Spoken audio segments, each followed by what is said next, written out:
Jesse Salcedo. I was born in St. Joseph, Missouri. My father had a destiny and didn't have any idea what it was, except to teach me to be a soldier.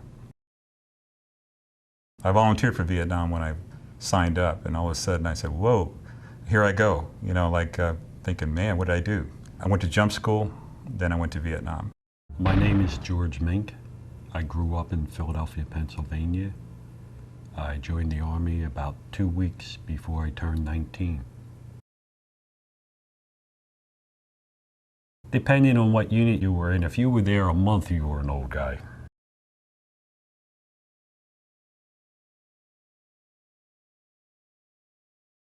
Everybody that came in to the brigade in the end of October was an old guy by the end of November if they were still alive. I shoved it all inside my rucksack. Every single thing they gave me, I shoved inside there. Some guy grabbed me before we went out on patrol and says, man, you can't carry all that. You don't need all that. You don't need this, you don't need that, you don't need this, you don't need that, you need more of this. It was ammo. You don't need this, and he threw all kinds of stuff away, and he says, now you're ready to go. Vic Marciano, born in Bronx, New York, November 17th, 1948.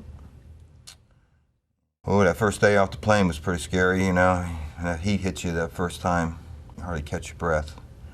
And you're saying, oh man, I'm not going to be able to do this. This is terrible. The ride from Tan Son Nhut Air Force Base, where we landed in Vietnam, up to Long Binh was a strange ride. Nothing clicks for me. I can't believe how naive sometimes I was. Somebody has to tell me somebody's liable to throw a grenade through the window, and that's why they're caged up. I said, oh, really, you know?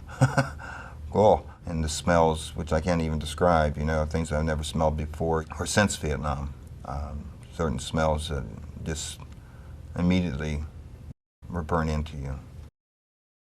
When I stepped off that commercial airliner in Bien Hoa, the fragrance of South Vietnam hit me. My name is Larry Speed, and I was born in Des Moines, Iowa. I had a friend take a picture of me in the 70th Replacement Center. I was so proud because I was loaded down with my rucksack and holding an M16, and it was a good picture, and I looked like a little boy. His eyes are the same, his voice is the same, and he speaks exactly the same way as he did then. Well, you know my voice, right? And I was kind of talk slow, right? I was tall, and all you had to do is erase a B and put an L, and that made Lurch. Some of them spelled it L-E-A-R-C-H. Ernest Benton Birch. Well, I looked at it, it was a pretty good party. You know, it's just like a family. You were doing a job that you were trained to do. I didn't have a wife, I didn't have kids. No reason to be scared. The 173rd Airborne Brigade. The brigade, 173rd. 173rd Airborne. In jump school, I heard about the 173rd. They went in there in 1965. They had a great reputation for being the best. I had an older brother. Well, he was airborne. I wanted to be like my brother. Always looked up to him. It wasn't until I finally got with the 173rd that I realized what a great unit they were. I'm proud I served with these great men that are here today and the ones that died. I was a paratrooper. Right at the time I was graduating from jump school, the 173rd was moving into Doc To, and they were having so many casualties that they had to be reinforced. They had to be replaced. Charles Spencer, they call me Chuck. I don't know, I was young and crazy, and it didn't bother me that much. I was 18, I turned 19 in December after I got there. I ended up turning 19, 20, and 21, spending 3 birthdays in them altogether. Before it was over, I was an acting platoon leader for a while, acting platoon sergeant for a while, and a squad leader. I had missed most of the real heavy stuff in Doc To. Doc To. Doc To. Doc To. Doc To. Doc To. Doc To. Doc To. D-A-K-T-O. Doc To was extremely intense. It was more than 30-some days of fighting. It was constant fighting. The firefights before were very small compared to taking on the North Vietnamese in full force. and fighting an enemy that was very good and very brave. It was just an accident waiting to happen. The NVA were entrenched on these hills, and we'd had contact with them the days prior to this. That 6 recon guys were killed, and 3 bodies were missing. The captain at the time was determined to say, we will find the bodies, we'll not leave here. And I think we searched for 3 days for the bodies. I counted 142 bodies that day of North Vietnamese.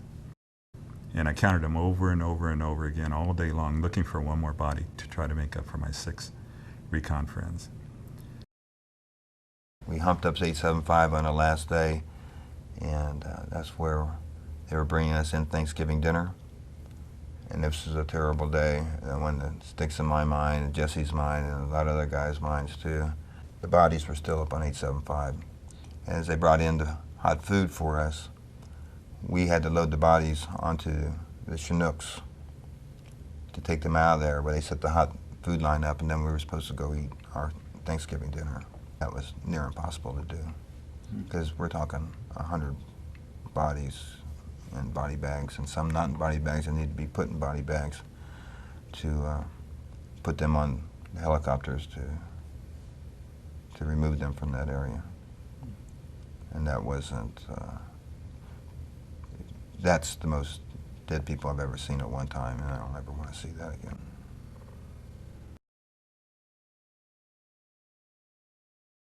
"300 paratroopers were killed on 875. Who wins the battle, you know? Is by how many's dead or by taking the hill, you know? And I felt very bad. It was very difficult for me to see so many Americans dead, because I've never seen so many Americans dead before. I remember the stink of the bodies. I remember stuff like that, yeah. I remember the Hueys, and they would be full of dead bodies in body bags, and they were bringing them to our hill, and there would be one body bag swaying under the chopper on a rope, and you could see that in the distance, and the chopper was flying even and at a steady pace, and this body bag was swaying back and forth like that just a little bit, and I thought to myself, there's another family that doesn't know that their son has been killed in Vietnam yet.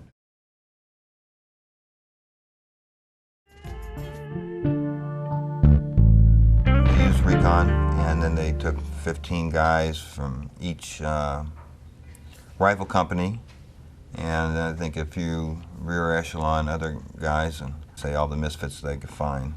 And they formed Delta Company. Delta Company. Delta Company. Delta Company. In September. I believe it was late September of '67.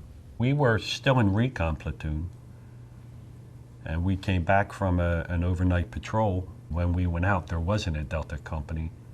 When we came back, there wasn't a recon platoon. The first thing they did was put recon platoon into Delta Company. So Tom has only impressed me as somebody brave and eager. It intrigued me. Now I'm going to learn how to do this. Now I'm going to learn how to kill people. Terrence Lee Joseph Tomazoli. The chances of us surviving is not good. The infantry has to go out and kill the enemy, so your chances are probably 50-50. That's not very good.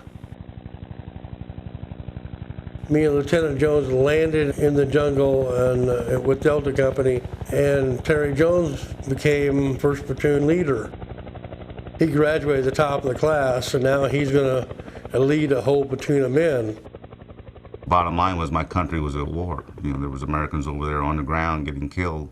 At that time is not the time to debate, in my opinion, the reason why. I'm Terry Jones. I came in and took over this platoon right around the 1st, 2nd of December. The guys that were there had all just survived the big battles up in Dak To. I've been through a lot of lieutenants by then. He was smart. He was smart enough to listen to the old guys. I had 1st Platoon, and 1st Platoon, when they formed Delta Company, they had what they call a recon platoon. And then they took them and made them 1st Platoon. And these guys all knew what they were doing, and I was very, very impressed. FNG, fucking new guy. I didn't know squat. I wasn't prepared for this. I was a fucking new guy.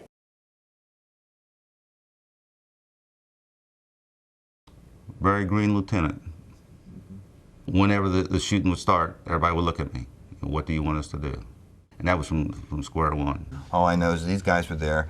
They had dirty, nasty looking boots and dirty, nasty looking fatigues, and everything I had was nice and shiny. I looked at them as, if they're dirty and nasty, then they must have been here for a while.